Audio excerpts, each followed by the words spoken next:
அனைவருக்கும் வணக்கம். மகர ராசினியர்களுக்கு நிகழ இருக்கும் ஆடி 18ஆம் பெருக்கான இன்றைய நாளில் நீங்கள் என்ன செய்ய வேண்டும், என்ன செய்தால் என்ன மாதிரியான நன்மைகள் எல்லாம் ஏற்படும், குறிப்பாக மகர ராசினியர்கள் இந்த ஆடி 18ஆம் பெருக்கான இன்றைய நாளில் நீங்கள் வழிபடும் முறைகளும் அதனால் கிடைக்கும் பலன்களும் என்ன என்பதை பற்றி சற்று விரிவாக தெரிந்து கொள்வோம். அந்த வகையில் மகர ராசினியர்களை பொறுத்த வரைக்கும் ஆடி 18ஆம் பெருக்கான இன்றைய நாளின் சிறப்புகள் என்ன என்று பார்க்கும்போது, ஆடி பெருக்கு எப்போது செல்வமும் மகிழ்ச்சியும் பெருக மகர ராசினியர்கள் வழிபடும் சரியான முறை என்ன என்று பார்க்கும்போது, இந்த ஆடி மாதத்தில் அம்மனை வழிபட்டு போற்றி கொண்டாடுவதை போல் பெண்ணின் வடிவான கருதும் நதியையும் போற்றி மரியாதை நன்றியும் செலுத்தும் முக்கிய நாளாக இந்த ஆடி பெருக்கு கருதப்படுகிறது. குறிப்பாக காவிரி தாயை வழிபட்டு பாவங்கள் நீக்கி மகிழ்ச்சி ஆயுள் அனைத்து நலன்களும் பெருக வேண்டும் என வழிபடும் சிறப்புக்குரிய நாளாகும் இந்த ஆடி மாதம். அம்மனுக்கு உகந்த மாதம். இந்த மாதத்தில் ஆடி பெருக்கு மிக முக்கியமான பண்டிகையாக கொண்டாடப்படுகிறது. ஆடி பெருக்கு ஆடி மாதத்தில் 18ஆம் நாளில் கொண்டாடப்படக்கூடிய ஒரு திருநாள். அதனால் இதை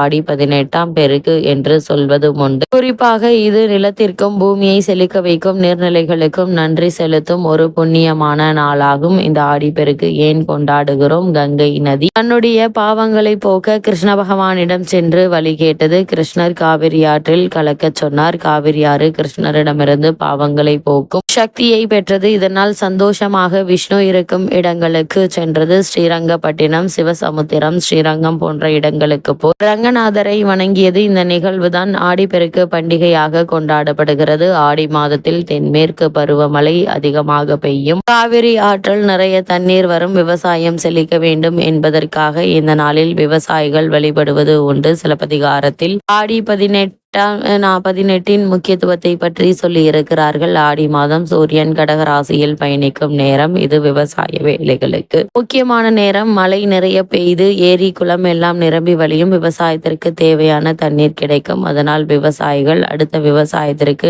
நிலத்தை தயார் செய்வார்கள். ஆடி பட்டம் தேடி விதை என்று முதிரை உண்டு. இந்த நாளில் வழிபட்டு விவசாய பணிகளை துவங்கினால் விவசாயம் செழித்து வரும் என்பது நம்பிக்கையாகவும் உள்ளது. அது மட்டுமில்லாமல் ஸ்ரீரங்கம் கோவிலில் இருந்து ரங்கநாதர் அம்மா மண்டபம் படித்துறைக்கு எழுந்தருள்வார். காவிரி ஆற்றிற்கு புடவை, கம்மல், கருப்பு மணி, தாலி கயிறு, வெற்றிலை பாக்கு, பழங்கள் எல்லாம் வைத்து சீர்கொடுக்கும் வைபவம் நடக்கும். இந்த பழக்கம் இன்றும் தொடர்ந்து வருகிறது. இதனால் காவிரி தாயை ரங்கநாதரின் தங்கை என்று கூறுவார்கள். அது மட்டுமில்லாமல் ஆடிப்பெருக்கு அன்று பெண்கள் புதி தாலி கயிறு மாற்றி தங்களின் கணவருக்கு நீண்ட ஆயுள் கிடைப்பதற்காக வேண்டிக் கொள்வார்கள். ஆடிப்பெருக்கு அன்று காவிரி ஆற்றிற்கு சென்று பூஜை செய்வது வழிபடுவார்கள். பூ, பழம், சாப்பாடு எல்லாம் காவிரி அன்னைக்கு படைப்பார்கள். புதிதாக திருமணமானவர்கள் தங்களின் திருமண மாலைகளை ஆற்றில் விட்டு வணங்கி வழிபடுவார்கள். இந்த நாளில் காவிரியில் புனித நீராடினால் பாவம் போகும், செல்வ வளம், ஆரோக்கியம் பெருகும் என்பது ஐதீகம். இந்த நாளில் தங்கம் உள்ளிட்ட சொத்துக்கள்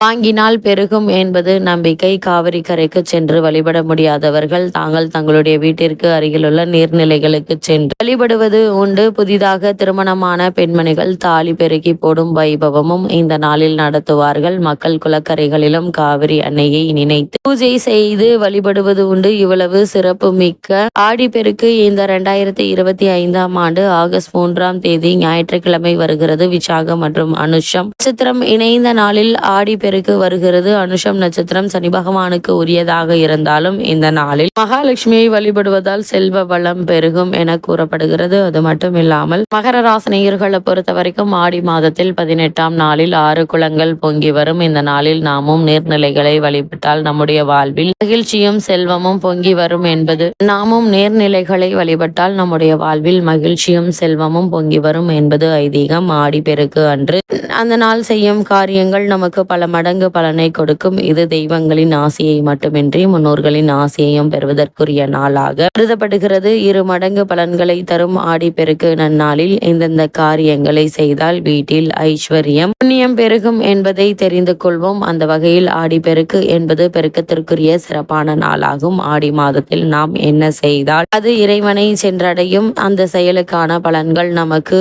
2 மடங்காக கிடைக்கும் என சொல்லப்படுகிறது. அப்படி ஆடிப்பெருக்கில் என்ன வேண்டி வழிபாடு வழிபாடு செய்கிறார்களோ அதற்கான பலன் பல மடங்காக கிடைக்கும். இந்த நாளில் நீர்நிலைகளில் பொங்கி வரும் என்பது ஐதீகம். நீருக்கு நன்றி செலுத்தும் நாளாக ஆடிப்பெருக்கு சொல்லப்பட்டாலும் நமக்கு பல மடங்கு ஐஸ்வர்யத்தையும் புண்ணியத்தையும் தரக்கூடிய நாளாகும். ஆடிப்பெருக்கில் சில குறிப்பிட்ட காரியங்களை செய்தால் ஐஸ்வர்யம் புண்ணியம் பெருகுவதுடன் வாழ்க்கையில் மிகப்பெரிய மாற்றத்தை ஏற்படுத்தி பல மடங்காக பெருக்கி கொடுக்கும் எனவும் கூறப்படுகிறது. அந்த வகையில் மகர ராசினியர்கள் இந்த ஆடி 18ஆம் பெருக்கான இன்றைய நாளில் நீங்கள் செய்ய வேண்டியவை என்ன என்று பார்க்கும்போது, ஆடிப்பெருக்கில் ஆற்றங்கரை குளக்கரை சென்று தீபம் ஏற்றி வழிபடலாம். புனித நீராடி முன்னோர்களுக்கு செய்ய வேண்டிய புண்ணிய காரியங்களை செய்யலாம். திருமணமான பெண்கள் தாலி கயிறு மாற்றிக்கொள்ளலாம். மற்ற சுமங்கலி பெண்களுக்கு தாலி கயிறு தானமாக கொடுக்கலாம். அது மட்டுமில்லாமல் கன்னியாக பூஜை செய்யலாம். அதே போல நீர்நிலைகளில் கரைகளில் விளக்கேற்றி மகாலட்சுமி பூஜை செய்யலாம். வீட்டில் பாயாசம் களி வடை ஆகியவை செய்து சுவாமிக்கு படைத்து வழிபடலாம். சுவாமிக்கு பலவிதமான கலவை சாதம் பழங்கள் இனிப்பு வகைகள் போன்றவை படைத்து வழிபடுவது உண்டு. சுமங்கலி பெண்கள் தங்களின் கணவரின் ஆயுள் நீடிக்க வேண்டும், தீர்க்க சுமங்கலியாக இருக்க வேண்டும், அனைத்து விதமான சௌபாகியங்களும் கிடைக்க வேண்டும் என பூஜை செய்வார்கள். பூஜை செய்யலாம். கோசாலைகளுக்கு வேண்டிய பொருட்களை வாங்கி கொடுக்கலாம். மஞ்சளில் விநாயகர் பிடித்து வைத்து விநாயகர் வழிபாடு செய்யலாம். முதலில் விநாயகர் வழிபாட்டினை செய்த பிறகே மற்ற வழிபாடுகளை செய்ய வேண்டும். இதனால் வாழ்வில் வெற்றிகள் பெருகும் என கூறப்படுகிறது. அது மட்டும் இல்லாமல் அம்பாளுக்கு வேப்பிலை மாலை கட்டி சர்க்கரை பொங்கல் போன்ற இனிப்பு செய்து வைத்து படைத்து வழிபடலாம். அது மட்டுமில்லாமல் ஆடிப்பெருக்கு அன்று வீட்டில் தினசரி சமையலுக்கு பயன்படுத்தும் பொருட்கள் குறையாமல் இருக்கும்படி வாங்கி நிரப்பி வைக்க வேண்டும். ஆடிப்பெருக்கு அன்று நகை வாங்க முடியாதவர்கள் மஞ்சள் கிழங்கு சிறிதளவு வாங்கி வைக்கலாம். தங்கத்திற்கு இணையான மஞ்சள் வீட்டில் செல்வத்தை பெருக செய்யும். ஆடிப்பெருக்கு அன்று குபேரருக்கு குபேர நாணயங்கள் வைத்து அர்ச்சனை செய்து குபேர பூஜை செய்து வழிபடுவது மேலும் சிறப்பானது. சூரியன் புதன் சேர்க்கை நடைபெறும் நாளே ஆடிப்பெருக்கு என்பதால் நவதானியங்கள் வாங்கி வீட்டில் வைத்து வழிபடலாம். நவதானியங்களை மண்ணில் விதைக்கவும் செய்யலாம். மகாபாரத போர் நிறைவடைந்து தர்மம் நிலைநாட்டப்பட்ட நாள் ஆடி 18 என புராணங்கள் சொல்கின்றன. இதனால் இன்றைய தினம் பாகவதம் பகவத்கீதை வாசிப்பது மிகவும் சிறப்பானது. அது மட்டுமில்லாமல் மகர ராசினியர்களை பொறுத்த வரைக்கும் இன்றைய நாளில் நீங்கள் கடன் வாங்குவதை கண்டிப்பாக தவிர்க்க வேண்டும். அது மட்டுமில்லாமல் இன்றைய நாளில் நீங்கள் கடனை அடைப்பதற்கான முயற்சிகளை மேற்கொண்டு வருபவர்கள் ஒரு சிறு தொகையை இன்றைய நாளில் நீங்கள் கடனை அடைப்பதற்கான தொகையாக கொடுக்கும் போது தொடர்ந்து அந்த கடனை அடைத்து